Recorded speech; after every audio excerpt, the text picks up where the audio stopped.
tiang, bukan masalah tiang yang istilahnya hamil-hamil terus gitu di dalam bulan puasa. Tahun 2021 ketika kehamilan 9 bulan, misalnya beberapa kali batal. Itu tahun berikutnya tiang tidak bisa puasa karena hamil lagi. Nah, dalam masuk puasa sekarang misalnya belum bisa dikada yang kemarin karena dalam kondisi menyusui yang sekarang. Jadi apakah nanti bayar fidyahnya itu jadi double karena selama 2 tahun belum bisa dibayar karena dalam kondisi hamil dan menyusui sampai 2 tahun? Tadi khawatir terhadap anaknya atau terhadap pada diri sendiri? Terhadap anak, khawatir makanya yang keempat kecil karena kurang gizi dia paksakan puasa, makanya disuruh batalkan saja sama dokter. Jadi yang batalkan puasa. Jadi apakah fidyahnya itu akan double karena 2 tahun dilewati? Karena dalam rentang 3 tahun itu dalam kondisi hamil, menyusui dan hamil lagi. Dan sekarang menyusui lagi. Baiklah, kita serahkan kepada narasumber kita, Ustaz Safruddin dan Ustaz Mahdi. Kepada beliau silakan. Jadi pertanyaannya di sini adalah dia hamil terus dia batalkan puasanya, disuruh hamil, disuruh membatalkan puasa karena khawatir terhadap bayinya nanti tidak akan sehat gitu ya.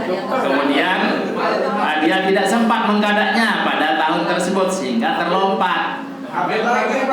Maka di sini pertanyaannya fidyahnya apakah dia 1 ataukah 2, double atau tunggal? Silakan.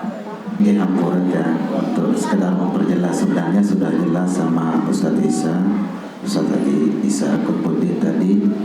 Kalau ibu mampu mengkadak pada tahun itu lalu tidak mengkadak, maka fidyahnya itu tatakarraru bitakarruris ini berulang sesuai dengan jumlah tahunnya.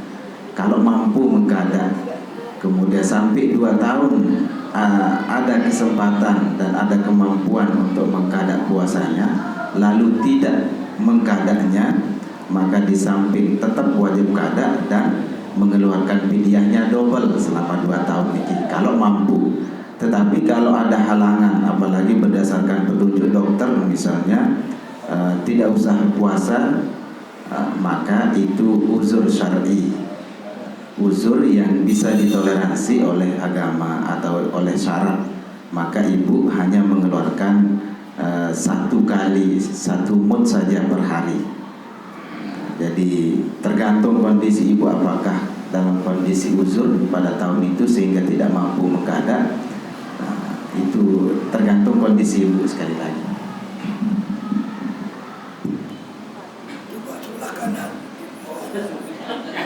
Ini agak kriminal ya. Kriminalnya itu mengatur ustaz. Sebetulnya ustaz itu tidak boleh di. Begini, jadi kita lihat ilatnya dulu ya. Jadi orang takrir dari mukarrah itu dari pengulangan berkali-kali atau bertambah 2 kali lipat atau 3 kali lipat itu akibat lalai.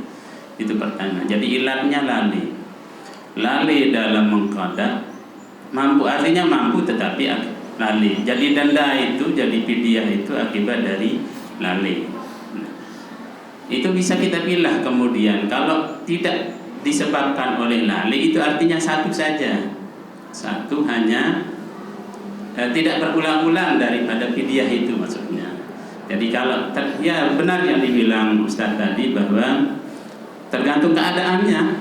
Kalau memang itu akibat lalai atau takut khawatir, apalagi ada petunjuk dokter bahwa kamu harus berbuka misalnya, itu artinya tidak lalai. Nah ini dapat disimpulkan bahwa tergantung keadaan yang bersangkutan. Apakah kemudian tidak mengqada itu akibat lalai atau memang benar-benar karena uzur? Ya jawabannya ya di beliau. Saya kira demikian. Assalamualaikum warahmatullahi wabarakatuh. Terima kasih. Kalau misalnya ini yang pertama tentang perjalanan yang bisa menyebabkan kita tidak berpuasa adalah 83,5 km yang disebutkan tadi.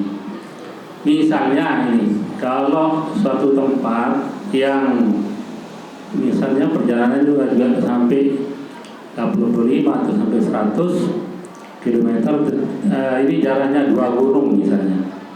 2 gunung, tapi kalau ditarik lurus, ini dari tempatnya berjalan ke tempat itu hanya 10 kilo kalau ditarik lurus. Tapi karena muter-muter perjalanannya, itu yang menyebabkan dia jauh perjalanannya sampai 100 kilo. Tapi kalau dilihat jaraknya dekat, ini bisa 10 kilo. Nah, apakah perjalanan itu yang menjadi ukuran atau memang jarak antara tempat itu? Nah, itu yang pertama. Jarak tempat antara tempat itu, ya kalau ditarik garis lurusnya. Yang kedua, ini kalau misalnya kasusnya terjadi peperangan nih. Peperangannya itu antar suku bukan peperangan agama. Tapi ini kebetulan misalnya peperangannya antara suku Islam dengan suku non-Islam misalnya, tapi bukan peperangan agama. Ini misalnya mempertahankan tanah adat, tanah milik antara Islam dengan yang bukan Islam misalnya, yang terjadi kasus ini. Ya, apakah itu dibolehkan itu untuk dibatalkan puasanya atau tidak? Karena ini bukan perang agama, tapi semata-mata perang karena mempertahankan wilayahnya misalnya. Nah, seperti itu mungkin pertanyaan saya. Terima kasih. Assalamualaikum warahmatullahi wabarakatuh. Baiklah, jadi pertanyaan yang pertama di sini yaitu tentang boleh membatalkan puasa karena jarak, ya. Jadi tadi ini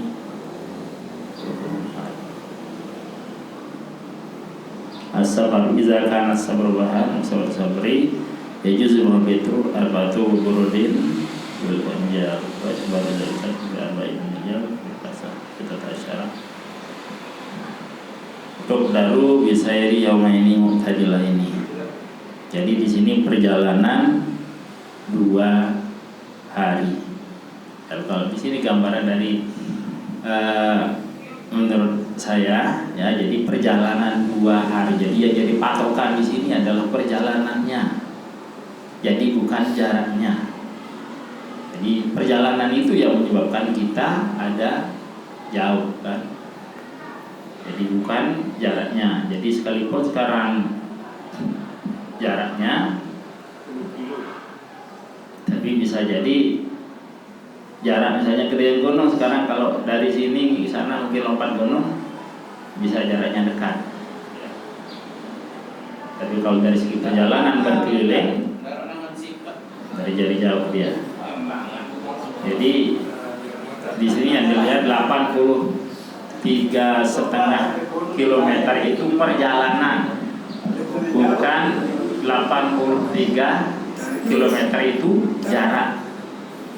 Sebab yang pergi itu kan jarak, bukan kilometerannya. Ya, jarak tempuhnya itu, jarak tempuh perjalanan. Jadi bukan itu jauh, berapa meter ke sana itu. Jadi jarak tempuhnya. Nah, jadi itu menurut yang, tapi mungkin ada kita lihat penjelasan lebih jelas pada Ustaz Mahdi pada berarti misalkan.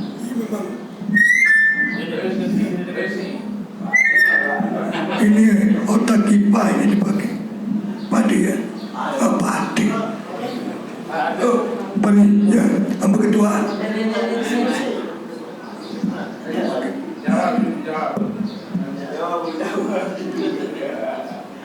Jadi memilih di Mekah memang locak, jadi bergerusuk nih kali maju dayang pun. Namun jelas baru ini ada perjalanan. Jadi perjalanan 2 hari 2 malam jarak tempuhnya. Berarti lamun kali motor Sebetulnya pada namun 2 jam 2 malam apa motor je silang. Ada. Lalu tetap tekali sama kader jangan sepertanyaan dia nyebut dia nade. Apa-apa dalam hukum dalam anu jamak kader doang dari dia. Ada barang nisa lagi yang dimandikan gua motor dalam anu menuju ke kapal menuju kamu je Mekah itu. Ada aja kena di motornya sesuai dengan perjalanan motor 2 hari 2 malam. Nanti nak kemudian dan nak jalan anu ke kaki aja yang menjadi anu ya. Di samping juga kaki yang di darat. Aku kan nanti sisa arah. Spesialis ya jadi kurang seandainya telah sebetulnya. Jadi kurang doang istirahat sila lelah.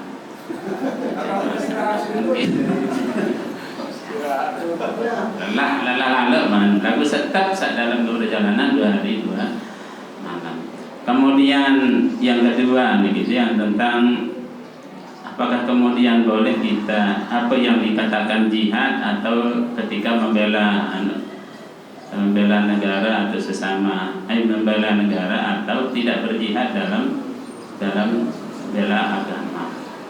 Sama masyhur di kita hanya tentu yang jihad dalam membela agama.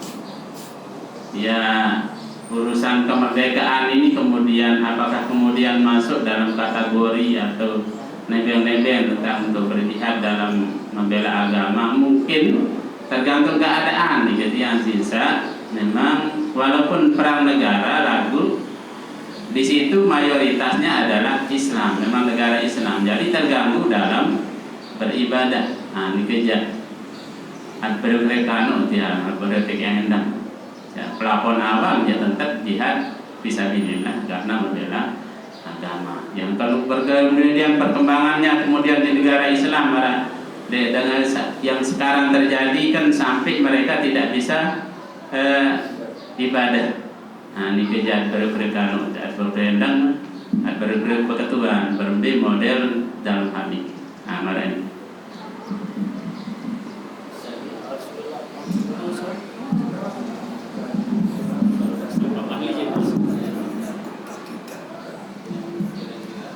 Bismillahirrahmanirrahim. Assalamualaikum warahmatullahi wabarakatuh. Nah, sehubungan dengan jarak ini rupanya teorinya Pak Hairul Anam tidak dipakai di sini. Itu teorema Pitagorasnya tidak dipakai. Jurus nyerabatnya tidak dipakai di sini. Yang saya tanyakan sekarang sehubungan dengan bahan pokok sebagai fidyahnya. Nah, untuk saudara-saudara kita yang muslim barangkali yang di wilayah timur itu seperti NTT, Maluku dan Irian, barangkali dulu waktu zaman-zaman jauh sebelumnya itu barangkali makanan pokoknya berupa sagu kalau di Maluku dan Papua, dan di NTT jagung. Tapi dengan perkembangan ilmu pengetahuan seperti pertanian sudah maju, sekarang bukan lagi bahan pokoknya tidak hanya berupa sagu atau jagung, bahkan sudah digunakan beras atau nasi sebagai makanan sekarang. Nah, sekarang dalam hal ini kalau terjadi untuk membayar fidyah tadi, apakah makanan asli dari awalnya atau bisa juga dengan menggunakan bahan pokok yang kemudian setelah terjadi perubahan. Demikian itu saja dan hanya terima kasih. Wassalamualaikum warahmatullahi wabarakatuh.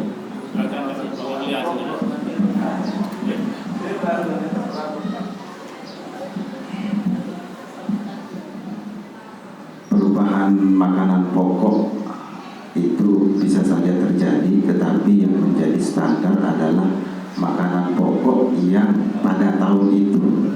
Kalau dulu misalnya jagung, sekarang tahun 90, sekarang sudah makanan pokoknya beras, maka yang dikeluarkan sebagai fidyahnya adalah beras. Makanan pokok terkini di mana di masa dia hidup pada saat itu yang wajib dikeluarkan. Itu pun menurut mazhab Syafi'i yang agak ketat pada persyaratan mengeluarkan fidyah atau mengeluarkan zakat, harus berbentuk makanan pokok. Adapun mazhab-mazhab lain seperti mazhab Imam Hanafi itu boleh diuangkan. Zakat fitrah, zakat mal atau mud atau dalam bentuk fidyah boleh diuangkan kalau menurut mazhab Hanafi. Karena itu banyak beredar makin niki di tempat-tempat tiap kelompok sami kadang-kadang diuangkan model berzakat ya. Dan itu baru dipandang sah adin seandik terekeng ibadatun fasidah, ibadah yang rusak. Kalau menurut mazhab Syafi'i harus bertaklid kepada imam yang membolehkan tentang masalah itu.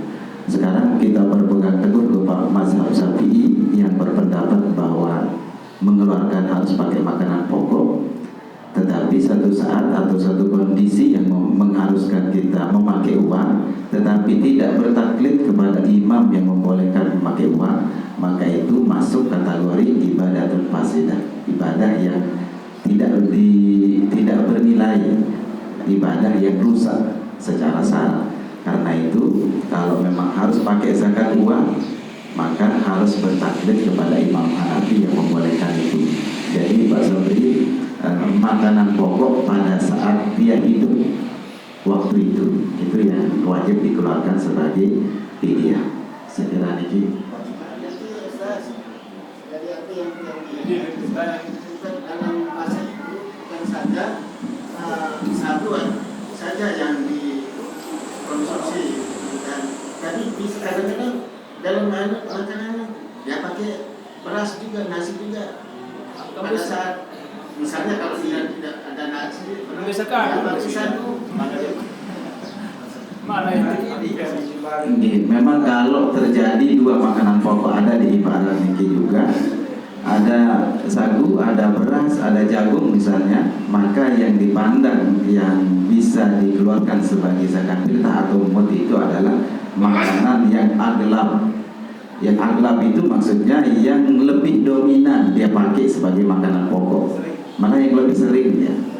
Nah, tetapi kalau sama-sama misalnya sama-sama sering, maka baru boleh dia memilih makanan apapun dari dua makanan pokok tersebut. Sekira dikit. Kalau ibaratnya likul yaumin mudun, setiap hari itu satu mud. Tetapi di mazhab Syafi'i boleh mengeluarkan setiap hari itu satu mud, terutama bagi orang yang tua renta atau syaihun kabir tadi, di Jelu makin bisa sebelah satu mud. Atau boleh dia rapel nanti di akhir, tergantung kondisi. Kalau dia mampu tiap hari maka dia keluarkan tiap hari, itu yang lebih afdol. Tetapi kalau kondisinya kurang mampu, dia gabung nanti sekaligus menyerahkan ke fakir miskin, dendanya itu juga boleh. Tidak ada keharusan. tidak Ustaz, sampai besok umurnya udah digabung itu. Jadi kalau misalnya meninggal, maka menjadi tanggung jawab ahli warisnya untuk dikeluarkan mud berapa hari itu. Niki yang saya tahu. Gitu. Ahli waris mana?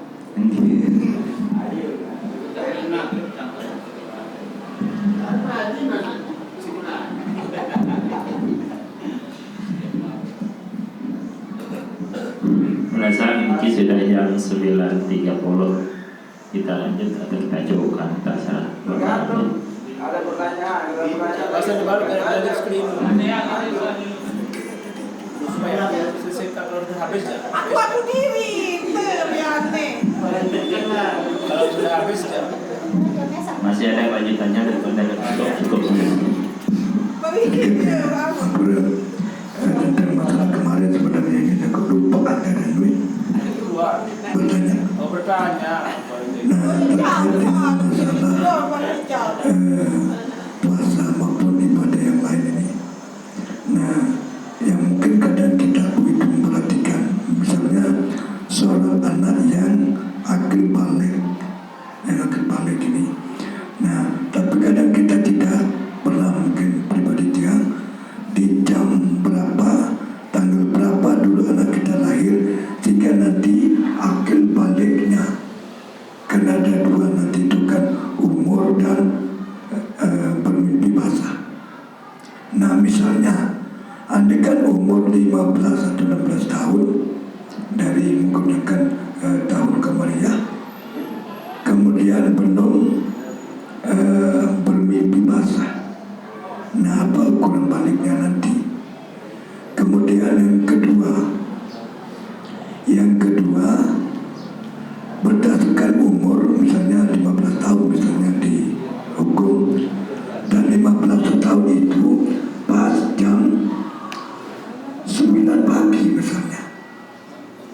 9 pagi nih Ustaz.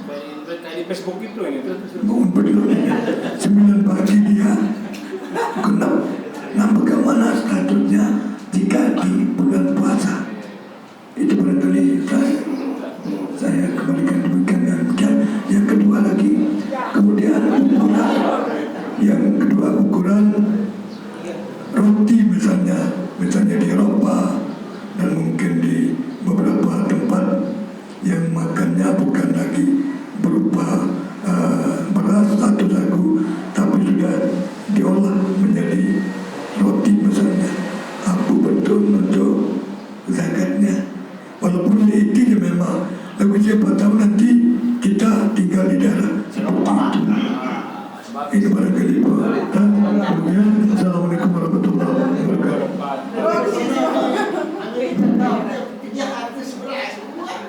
Baiklah, jadi pertanyaan yang pertama adalah ukuran untuk wajib puasa balik gitu. Jadi balik kalau satu syarat puasa, jadi umurnya adalah 15 tahun. Jadi 15 tahun kalau dia tidak bermimpi basah. Tapi kalau bermimpi basah itu 9 tahun ke atas sudah bermimpi, maka dia sudah balik. Tapi kalau kalau tidak pernah bermimpi, maka umurnya adalah 15 tahun. Andai kata dia umurnya 15 tahun, misalnya lahir dulu pada siang hari, kalau anak itu dalam keadaan berpuasa, maka dia itu sunat untuk wajib untuk melanjutkan puasanya. Dan sudah untuk sebentar ada di ibarat Anwarul Masalik.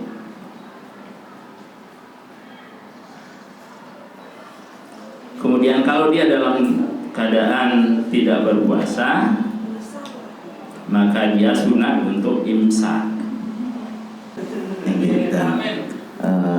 Ibaratnya idza balagha sabiyyu aw aqama al-musafiru aw syufiyal maridu wa hum shaimuna haruma alaihimul fitru wa wajaba alaihimul imsak.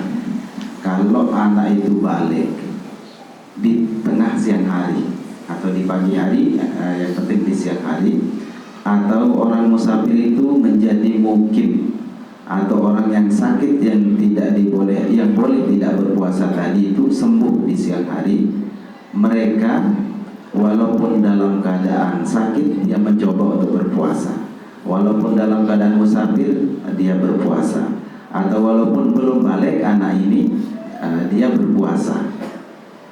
Kemudian di tengah hari menjadi balik, kayak seperti kata Pak Amir tadi jam 9, lahirnya dulu jam 9, maka baliknya jam 9, pas 15 tahun umurnya jam 9. Maka kalau dia sedang melakukan puasa yang pada awalnya tidak wajib puasa, kemudian dijumpai oleh status mukallaf pada saat itu balik, wajib alaihimul imsak, wajib hukumnya untuk melanjutkan puasa yang sedang dia jalankan.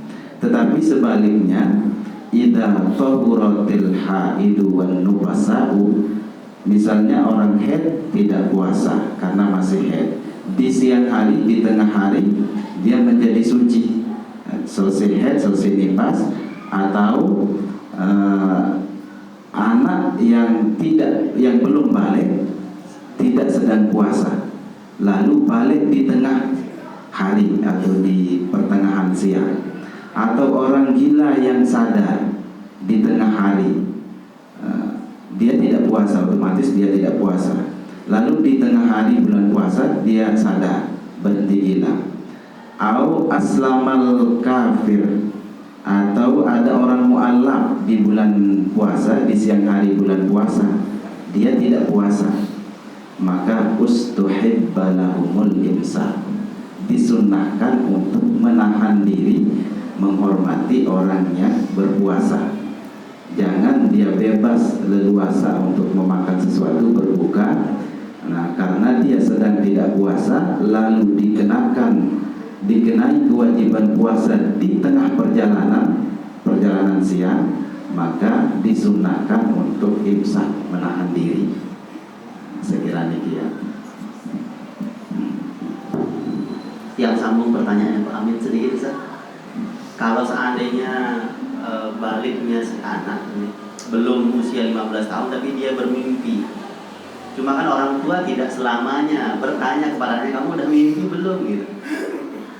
Nah, anggap saja dia bermimpi mimpi basah tadi, tapi dia tidak cerita ke orang tuanya.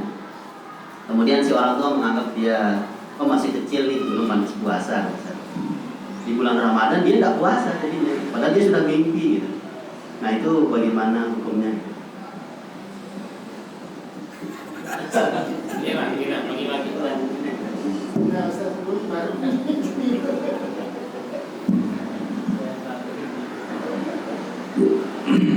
Jadi kalau orang tua tidak tahu tentang baliknya anak, dari awal memang orang tua berkewajiban menyuruh anak sejak umur 7 tahun pertama. Kemudian yang kedua, baru berumur 10 tahun itu boleh dipukul pukulan yang ghairu mubarrihin, yang tidak sampai melukai. Nah, itu sebelum balik. Tetapi kalau sudah balik dan anak ini tidak bercerita bahwa dia sudah balik, otomatis orang tua tidak ada pengetahuan tentang itu. Nah, berarti tidak ada dosa kepada orang tua karena tidak tahu mau berbuat apa. Nah, justru yang dibebankan dosa itu kepada anak itu, karena sejak detik dia balik itu berarti dia sudah mukallaf. Dia seharusnya sudah bercerita bahwa saya ini mukallaf atau sudah balik. Sekira itu.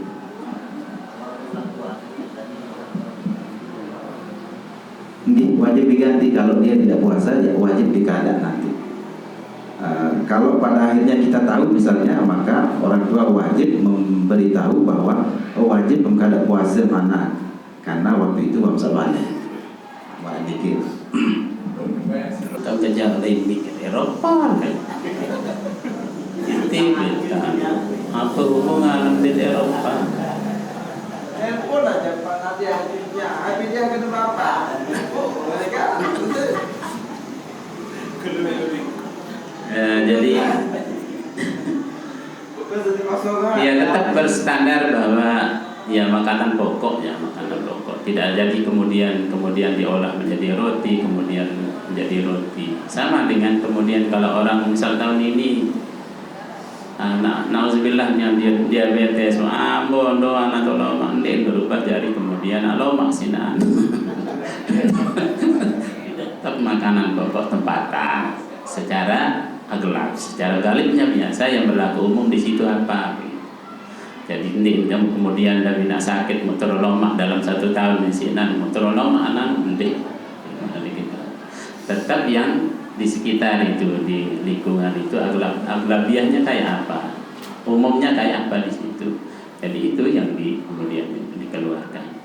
Nah, terkait dengan Pak Sabri yang tadi, misalnya di Eropa barangkali Pak Amin, anak atau apaan, atau tahun dekat modelnya.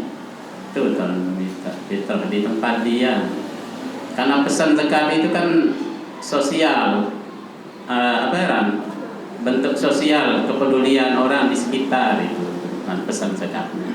Jadi di mana tempat orang di situ dia untuk berzakat. Di Malaysia ada anak begitu zakat itu tak suruh, namun darah lalu KPM dia kiriman itu tak beli beras anak atau apa makanan pokok satu.